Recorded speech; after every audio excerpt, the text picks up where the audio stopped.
Kulaba okusookera ddala obadde osinziira wa? Just talk about yourself small time. Mbalamusizza bannyabo ne bassebo abalungi abawuliriza radio eya Buganda Broadcasting TV and radio. Amannya gange yenze Asingjay, ndi mwana nzaalwa yakuno, ndi munnamasaka naye nga nsiguka Bungereza. Ebungereza obadde owangaalira wa? Ebungereza mpa Beera wa era obadde okola ki?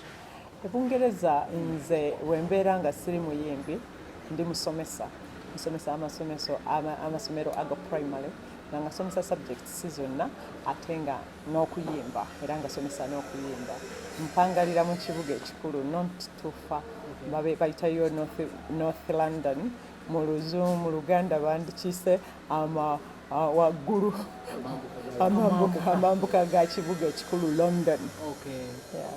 So music olwaleero tuyise today lwaki oyise press conference? Mbayise mwenna bannamawulire ba bloggers mwenna mbayise nga njagala mutegeere omukyala Asingjay yani. Mutegeere Asingjay ni mukyala Muganda nga we nennyonnyoddeko nti nzaalibwa wano naye njagala mumanye nti nina ekitone kyange. Ekitone ndi muyimbi ate siri muyimbi nzekka, ndi omuntu ayagala ensi yange era atunda olulimi lwange ng'omukyala Omuganda mu nsi ez'Abazungu, naye nga njagala ne wano mumanye ng'omukyala omuyimbi. Okusooka mumanye ng'omuyimbi then mujja kummanya nnyo nga muwuliriza obuyimba bwange, mulimu obuseenekerevu, mulimu obwanguwa, mulimu obukola buli kimu.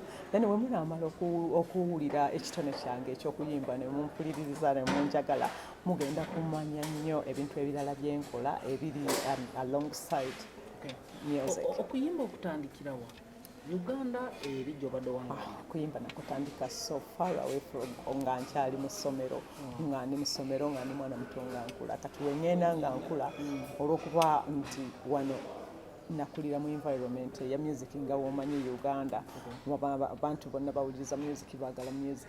Kati nenkula n'ekitone kyange ekyo nengenda nga nkidevelopinga nentandika okuwandiika, then nefindinga out nti ndi muwandiisi mulungi kubanga ennyimba ezisinga zempandiikako zibeera stories, real life story oba mu Luganda bakiyita real life story.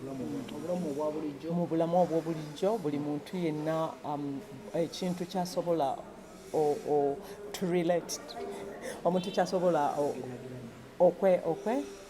okwegeraageranyamu nagamba eyo story nkwatako. Omukyala awandiika kayimba story nkwatako, kwegamba mpandiika ebintu ebikwata mu bulamu bw'abantu obwa bulijjo. Wali ofunyeeko omukisa ogwandiikira omuyimbi yenna ya Uganda oba ebweru? Siwandiikirangako muyimbi yenna naye nga ate ennyimba nzirina endala. Ennyimba ze nasooka okuwandiika ng'omuto nenfuna ne sitazifulumya gye ziri zonna, era njagala kuziwa abayimbi abamu abali mu myaka emitoototo kubanga zikyali relatable. Ennyimba ezisinga zempandiika ziri timeless, oba ngambe mu Luganda timeless baziyita teziggwako, zisigala zigenda. You said like watandika okuyimba ng'okyali ne mu ssomero, akabangako konna what makes you delay? Biki by'obadde okyaliko ky'obyonoonya? Sidirayingangako music wange gyali social network, ekintu kyogamba nti ndireyinze lwakuba nti music muzibu nnyo wakuteeka ku mikutu gya wano e Uganda. Naddala w'obeera ng'otobeera mwene ensi ng'obeera mu nsi endala, ofuna abantu abagamba tugenda kuteekayo music wo, ne bamuteekayo ennaku lumu oba ennaku bbiri, w'otambula n'ovaawo nga bakuvaako. Neera w'ogenda ku mikutu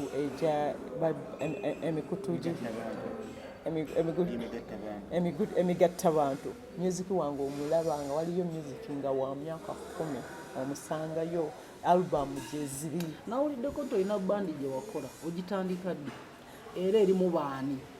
Albumu yange bande kubanga London kyekibuga ekirimu abantu abava mu nsi zonna endala. Bandi yange erimu abantu, mulimu Abayitale, mulimu Abazungu, mulimu Abawarabu, mulimu Abanigeria. Bandi yange Omuganda yandikiyise Kasavu Kanyama. Kasavu Kanyama. Kati music gwe tukuba though nze okubeera nti ndi mukazi Uganda ndi mu Africa, nina eyo incense eya African music naye kati ate buli omu eri ateekamu akatone ke we tubeera kubanga tumukompozingira mu bandi naye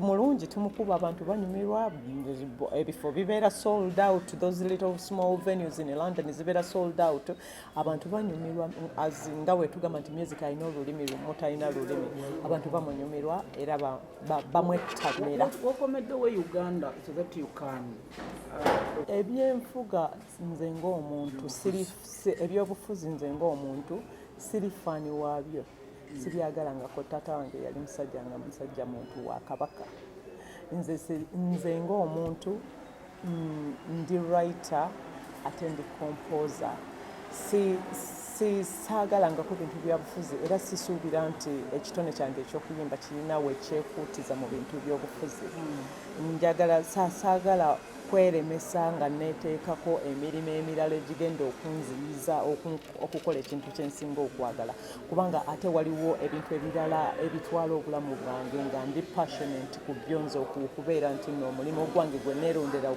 okukola mu nsi eno gwa busomesa omulimu gwange gwe neerondera mu nsi eno okukola gubeera gwa busomesa ndi passionate nnyo ku baana ate n'ekirala ndi muzadde ndi passionate nnyo ku baana kati ebintu ebirala byewandimbuuziza nti ebigenda okutwala tayimu yange ng'omuyimbi byakumala budde bwange ku baana kubanga njagala abaana n'abavubuka abato nze ng'omuntu omukulu babeere nga buli muntu alina ekintu ekimuyimirizaawo mu nsi okutandika meeting Masaka kids in Uganda. Kyajja kitya and how were you surprised? Mbeerera London nga nsoma ebiseera byali bya COVID nga tuli mu hall tuli abaana nga 100 n'omusukkamu ffenna basomesa tusoma okuyimba abaana tubasomesa tutya ebintu by'okubeera creative abaana tubasomesa batya okuzina okuyimba ebintu ebyo omusomesa eyali atusomesa professor tuli abaana bangi nnyo mu abo abaana abangi actually tulimu abaddugavu babiri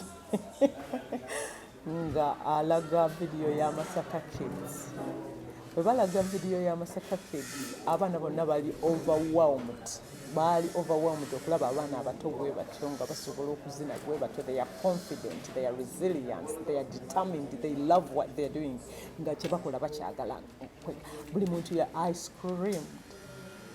creamed nembaga babanange ndi munnamasaka ndi munna Uganda abo abaana bava ku kyalo kyange abo abaana bali ku kyalo kyange that is esaawa eyo nawulira how do they proud nawulira nga neematisizza ogenda global nga Uganda. I think ffe nga abayimbi tulina